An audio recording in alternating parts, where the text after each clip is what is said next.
brutal blow. The Deutsche Bank warning rates will rise 4 more times before August. Joining us with his inside economist Richard Dennis in Canberra. So good to see you, Richard. Are we going to see 4 of them?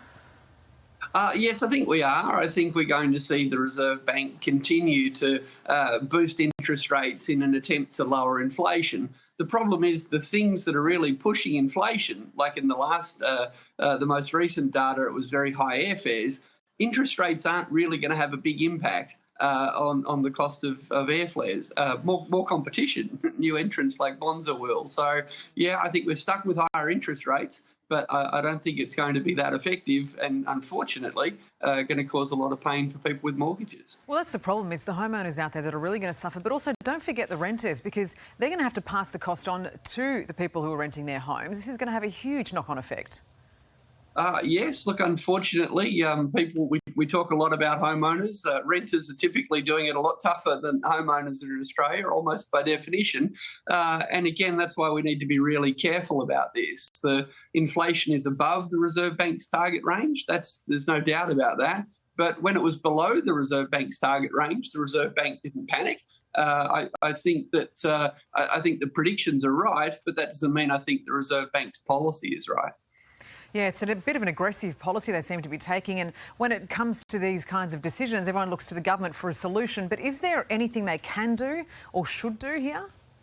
Look, there are things they can do. Unfortunately, the previous government pumping a lot of money into first home buyers just when the housing market was starting to recover made the cost of building a house go up, and in that sense government policy actually caused some of this inflation. That was the previous government. What could this government do? Well, there are prices that it directly controls. It controls the price of university degrees. It can control the price of medicines at the pharmacy. It can control the price of childcare. So if the government wanted to push down the cost of the services that governments directly control, that would directly lower inflation. That would be good. And it would also help the people that are suffering the most. It would be far more effective than increasing interest rates. Yeah, so there are a few measures we can take. Now, just let me know what you think is going to happen here. I mean, are we likely to see interest rates reach that 4.1%? And if it does, is that where it's going to stop? Will the RBA keep going after that? Look, I think we have to be careful with any other economists making predictions. I won't make predictions about their predictions, but the reality is, because the Reserve Bank is so determined to fight inflation first, because its primary objective is controlling inflation rather than worrying about other things like making sure we don't go into recession.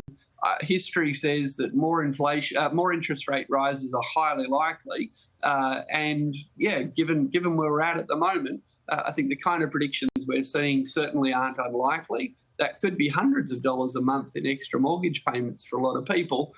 Where will it stop?